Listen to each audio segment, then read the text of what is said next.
देखिए, वैसे तो हम इस पर ऑलरेडी वीडियो बना चुके हैं कि किस तरह से आप अपनी इनकम का टोटल इनकम टैक्स कैलकुलेट करेंगे। फिर भी यहाँ पर कई साथियों की ये रिक्वेस्ट आई थी कि सर जो प्रोफार्मा होता है यानी फॉर्मेट होता है आयकर आगरण प्रपत्र का, उस पर आप कैलकुलेट करके दिखाइए कहाँ पर क्या डिटेल भरी जानी है। तो चलिए यहाँ पर वही लेकर आ गए हैं, बने रहिए हमारे साथ। वीडियो अच्छा लगे तो लाइक करिए, शेयर करिए, सब्सक्राइब भी करना ना भूलिएगा। तो चलिए शुरू करते हैं। यहाँ पर इस तरह से आपके जनपद में जो है आयकर आगरण प्रपत्र मिल जाएगा, किसी शॉप से ले लीजिएगा, सीएससी सेंटर से। यहाँ पर देखेंगे पहले आएगा पैन नंबर, यहाँ पर अपना पैन कार्ड नंबर भर लीजिएगा। यहाँ पर अपना नाम भरिए, पद में आपका क्या है, असिस्टेंट टीचर है या हेड टीचर है। यहाँ पर विद्यालय का नाम भर लीजिएगा। ओके, उसके बाद यहाँ पर पहला ऑप्शन है वेतन सभी भत्तों सहित। आपके पर मंथ की सैलरी, आपका डीए, आपका बोनस, आपका जो भी पहले का एरियर, सब कुछ मिला के जो एनुअल इनकम बनी है वो आप यहाँ पर लिखेंगे। ठीक है, अगर नहीं पता है तो अपने संबंधित कार्यालय से पूछ लीजिएगा, फिर यहाँ पर भरिएगा। उसके बाद मानक कटौती 50,000 की रखी गई, यानी स्टैंडर्ड डिडक्शन, वो अपनी टोटल बनी हुई इनकम से 50,000 घटा देंगे, तब यहाँ पर शुद्ध वेतन यहाँ पर आ जाएगा। टोटल इनकम से 50,000 माइनस करने पर शेष राशि में वही रहेगा आपका जो शुद्ध वेतन है। यहाँ पर कुछ नहीं भरना है, कोई ज़रूरत नहीं है। उसके बाद अब आ जाइए नंबर 4 पर, जोड़िए। अगर आपकी अदर इनकम सोर्सेस है, ठीक है, किसी और सोर्सेस से भी इनकम करते हैं, या एफडी का ब्याज वगैरह है, एनएससी का ब्याज वगैरह है, और आपकी जो सेविंग अकाउंट है उसका इंटरेस्ट आपको मिलता है। देखिए, सेविंग अकाउंट से मिलने वाला इंटरेस्ट आपका 10,000 तक की छूट होती है टैक्स में। 10,000 पर कोई टैक्स नहीं पड़ेगा अगर आपका ब्याज मिला है। 10,000 से ज़्यादा ब्याज मिला है तो उस पर 10,000 से ज़्यादा वाले अमाउंट पर टैक्स लगेगा, वो यहाँ पर आपकी इनकम में जुड़ जाएगा। अगर कुछ भी नहीं है तो इसे खाली छोड़ दीजिएगा। फिर आपका शुद्ध वेतन यहाँ पर यही लिखा रहेगा जो यहाँ पर अभी 50,000 घटा के आया है। अब मेन सेक्शन आते हैं एटीसी वाले, घटाइए। यहाँ पर जीपीएफ उनका कटता है जिनका ओल्ड पेंशन सिस्टम है, पुरानी पेंशन मिल रही है जिन्हें। अगर कटता है तो वो लिख लीजिएगा। PPF, public provident fund, PPF में कितना आपने डाल रखा अगर है तो वो अमाउंट भरिए। जीवन बीमा, जितनी आपने पॉलिसी वगैरह करा रखी है उन सब का अमाउंट जोड़कर जीवन बीमा में भरा जाएगा।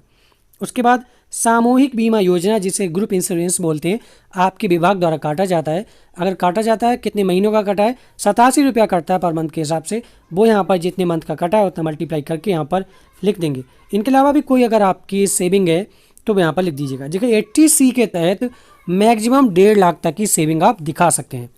ओके, तो यहाँ पर लिख लिया और बहुत सारी सेविंग्स जोड़कर कुल योग में लिख दी। अब देखिए यहाँ पर जैसे कि इस कैंडिडेट का हुआ है 1,51,522 रुपया, लेकिन हम मैक्सिमम कितना घटा सकते हैं, 1.5 लाख। तो शुद्ध वेतन जो आया था मेन सैलरी से 50,000 डिडक्शन घटाने के बाद वो 6,69,650 आया था। उसमें से अब हम केवल 1.5 लाख ही घटाएंगे, 1,51,522 नहीं घटाएंगे। चाहे आपका 1.5 लाख से कितना भी ऊपर हो वो नहीं घटाएंगे, केवल आपको मैक्सिमम 80C के तहत 1.5 लाख की छूट मिलेगी। तो आप शुद्ध वेतन से 1.5 लाख घटा के यहाँ पर लिख दीजिएगा, तब कर योग्य सकल आय आ जाएगी। यहाँ पर एक बात और ध्यान देने की है, अगर कोई भी कैंडिडेट एनपीएस सब्सक्रिप्शन लिए हुए तो 1.5 लाख के अलावा 50,000 की और मैक्सिमम छूट मिल जाती है, तब मिला के 2 लाख हो जाता है। तब आप शुद्ध वेतन से 2 लाख घटाएंगे।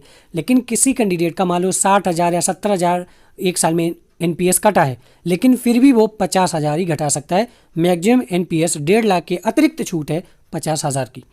ठीक है, अगर आपके केस में एनपीएस तो 1.5 लाख प्लस 50,000 एनपीएस का वो जोड़कर 2 लाख हो गया, तब शुद्ध वेतन से घटा देंगे।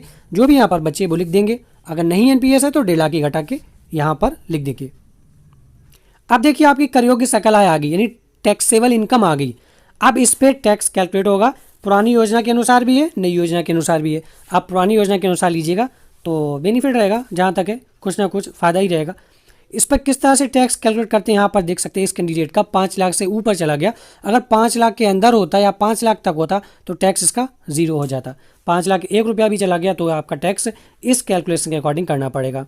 ठीक है, आपका 7 लाख हो गया, 8 लाख हो गया, जो भी है चलिए बताते हैं। देखिए 2.5 लाख तक कोई टैक्स नहीं, तो 5,19,650 से 2.5 लाख हटा दिया, कोई टैक्स नहीं। अब 2.5 लाख से 5 लाख तक कितना है, 5%। तो 2.5 लाख से 5 लाख रुपया के बीच में कितना रुपया आया, 2.5 लाख आया, और 2.5 लाख का 5% आप निकाल लीजिएगा, 12,500 आएगा। अब 5 लाख तक कैलकुलेट हो चुका। अब ऊपर कितना बच रहा है, 19,650 रुपया और बच रहा है आपका। मान लीजिए 5 लाख से ऊपर अगर 2 लाख बच रहा है, 1.5 लाख बच रहा है, जो भी है, 5 लाख से ऊपर बचे रुपयों का आपको 20% निकाला है। जैसे कि यहाँ पर आ गया था हमारा 19,650 का 20% जब आपने निकाला तो 3,930 आया। इस तरह से हमने टोटल टैक्स जोड़ा तो कुल आयकर में लिख दिया। जिन कैंडिडेट की 10 लाख से ऊपर आए हैं तो उनका 30% लग जाएगा। ठीक है, अगर आप 4 नंबर वाले कॉलम में आ जाते हैं तो, नहीं है तो यहीं पे कैलकुलेट कर दीजिएगा। तो 12,500 और 3,930 टोटल टैक्स जोड़ा, वो 16,430 कुल आयकर में लिख दिया। अब यहाँ पर कुल आयकर ये न्यू वाला था, इसे ब्लैंक छोड़ देंगे। और 87A के तहत जो 5 लाख तक की शून्य होता है, अगर आपके केस में नहीं है तो इसे ब्लैंक छोड़ देंगे। अगर जिसका होता है 5 लाख के अंदर तक आ जाता है या 5 लाख तक होता है तो उसको रिबेट मिल जाती है, छूट मिल जाती है, टैक्स जीरो रहता है। इस केस में नहीं था, अगर आपके केस में भी नहीं है तो इसे भी ब्लैंक छोड़ देंगे। दे आकर जो आपका टोटल टैक्स बना 16,430 जैसे इसका बना, फिर टोटल टैक्स जो बना उस टोटल टैक्स का 4% आपको सेस और देना है, उपकर जिसे बोलते हैं, वो आपको और देना है। तो 16,430 का 4% जब निकाला तब यहाँ पर 657 रुपया आया। ठीक है, अब 16,430 और 657 को जोड़ लेंगे, कुल देकर आ जाएगा 17,087 जैसे आ गया। अगर आपका पर मंथ टैक्स कुछ कटता रहा है, एडवांस टैक्स आपकी सैलरी से, तो वो अपने जितने महीनों का कटता रहा है वो अपना जोड़ लीजिएगा। वो यहाँ पर लिखा हुआ है घटाइए पूर्व में जमा आयकर। पहले से अगर जितना टैक्स दे चुके हैं वो टोटल यहाँ पर लिखेंगे। ठीक है, अब जो आपका टोटल टैक्स बना था उसमें से पहले जो टैक्स दे चुके हैं वो टैक्स घटा देंगे तो शेष देय आयकर आ जाएगा। जैसे कि 17,087 बना और 17,000 हम पहले से पे कर चुके हैं जो भी कैंडिडेट है, तो यहाँ पर अब उसको केवल 87 रुपया और टैक्स देना है। इस तरह से फाइनल टैक्स कैलकुलेशन हो जाएगी।